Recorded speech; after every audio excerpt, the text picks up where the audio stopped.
Hello everyone, Google play স্টোরের 5টি অসাধারণ সেটিং আমি আপনাদের আজকে ভিডিওর মাধ্যমে জানিয়ে দিব। তো স্বাগত জানাচ্ছি কেএইচ টেকনোলজি ইউটিউব চ্যানেলের পক্ষ থেকে আরও একটি নতুন ভিডিওতে। আজকের ভিডিওটির বিষয় আপনি প্রথমেই শুনতে পেরেছেন, অর্থাৎ প্লে স্টোরে এমন 5টি সেটিংস আছে যে সেটিংসগুলো আপনার খুবই উপকারে আসবে এবং সেটিংসগুলো করে রাখলে আপনার ফোনটি থাকবে নিরাপদ, আপনার ফোনটি স্লো হওয়ার সম্ভাবনা কম থাকবে। তো ভিডিওটি শুরু করার আগে সবার কাছে অনুরোধ থাকবে, আমার কেএইচ টেকনোলজি ইউটিউব চ্যানেলটি সাবস্ক্রাইব করে পাশে থাকা বেল বাটনটি বাজিয়ে দেবেন, তাহলে এরকম গুরুত্বপূর্ণ এবং ইউজফুল ভিডিও সবার আগে আপনার কাছে পৌঁছে যাবে। ভিডিওটি ভালো লাগলে অবশ্যই একটি কমেন্ট করে জানিয়ে দেবেন।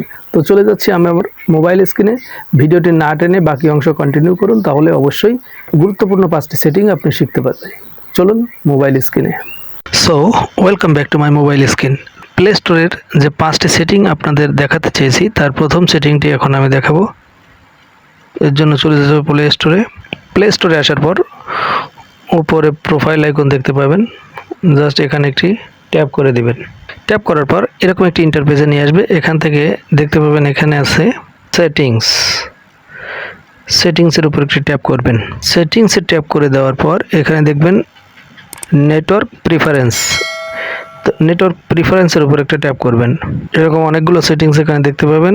এখানে দেখতে পাবেন অটো আপডেট অ্যাপস, এটার উপর ট্যাপ করবেন। তো এখান থেকে অটো আপডেট অ্যাপ যদি অন করা থাকে তাহলে কি হবে, আপনার ফোনে যতগুলো অ্যাপস আছে সব কিন্তু অটোমেটিক্যালি আপডেট হতে থাকবে। নতুন আপডেট আসার সঙ্গে সঙ্গে কিন্তু সেগুলো অটোমেটিক্যালি আপডেট হতে থাকবে এবং এতে করে আপনার কি হবে, আপনার এমবি অনেক খরচ হবে, প্লাস আপনার ফোনটি স্লো হয়ে যাবে। যে অ্যাপসগুলো আপনার প্রয়োজন না সেই অ্যাপসগুলোও কিন্তু আপডেট হতে থাকবে। তো এখান থেকে আপনি ডোন্ট অটো আপডেট এটাকে সিলেক্ট করে রাখবেন এবং যখন আপনার যেটা আপডেট প্রয়োজন সেটি আপনি আপনার ইচ্ছামতো দিয়ে নিতে পারবেন। এটি দেওয়ার পর এখান থেকে ওকে করে দিবেন। সেটিং নাম্বার 2, এবারে আবারও আমরা প্রোফাইল আইকনে ট্যাপ করব। প্রোফাইল আইকনে ট্যাপ করার পর এখানে দেখতে পাবেন প্লে প্রোটেক্ট, জাস্ট প্লে প্রোটেক্টে একটা ট্যাপ করে দিবেন। ট্যাপ করে দেওয়ার পর দেখুন এখানে আমার ফোনটিতে দেখাচ্ছে নো হার্মফুল অ্যাপস, এখানে কিন্তু ঠিকঠাক আছে, নো হার্মফুল অ্যাপস এখানে দেখাচ্ছে।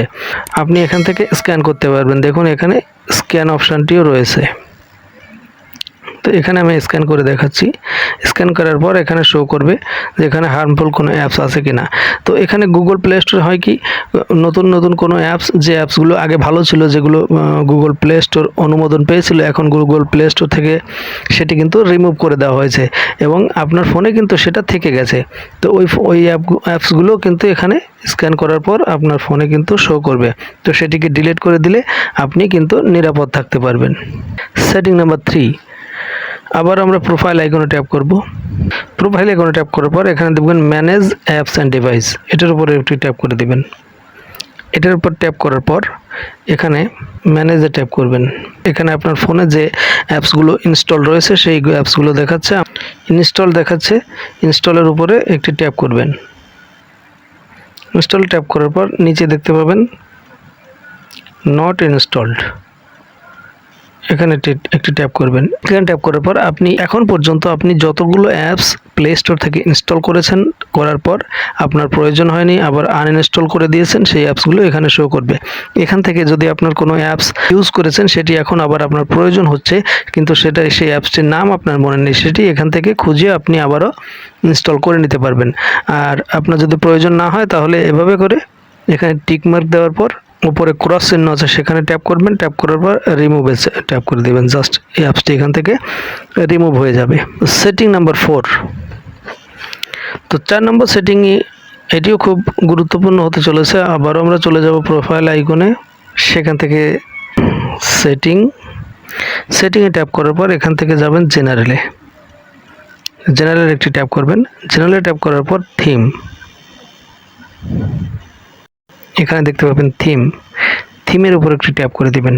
তারপর এখান থেকে আপনি ডার্ক করে দিবেন, এটাকে ওকে করে দিবেন। এখান থেকে ডার্ক মোডটা সিলেক্ট করে দিলে আপনার চোখের ক্ষতি কম হবে, প্লাস আপনার ব্যাটারি কম খরচ হবে। সেটিং নাম্বার 5, আবারও চলে যাব প্রোফাইল আইকনে, সেখান থেকে আবারও সেটিং থেকে আমরা চলে যাব অ্যাবাউটে। অ্যাবাউটে আসার পর এখানে প্লে স্টোর ভার্সন, তো এখান থেকে প্লে স্টোর ভার্সন একটি ট্যাপ করে দিবেন। ট্যাপ করার পর এখানে দেখতে পাবেন update play store. Play store update করে রাখলে আপনার ফোনটি সবসময় সেভ থাকবে এবং প্লে স্টোরের যে নতুন নতুন ভার্সন সেগুলো আপনার সামনে আপনার কাছে পৌঁছে যাবে। সে কারণে আপনারা গুগল প্লে স্টোরটিকে সবসময় আপডেট করে রাখবেন। তো এই ছিল আজকের প্লে স্টোরের গুরুত্বপূর্ণ 5টি সেটিং। আশা করি ভিডিওটি আপনাদের ভালো লেগেছে। ভালো লাগলে অবশ্যই একটি কমেন্ট করে জানিয়ে দিবেন এবং একটি লাইক দিবেন। অবশেষে আমার চ্যানেলটিকে সাবস্ক্রাইব করে পাশে থাকা বেল বাটনটি বাজিয়ে দিবেন, তাহলে এরকম গুরুত্বপূর্ণ এবং ইউজফুল ভিডিও সবার আগে আপনার কাছে পৌঁছে যাবে। তো ভালো থাকবেন, দেখা হবে নতুন কোনো ভিডিওতে নতুন কোনো বিষয় নিয়ে।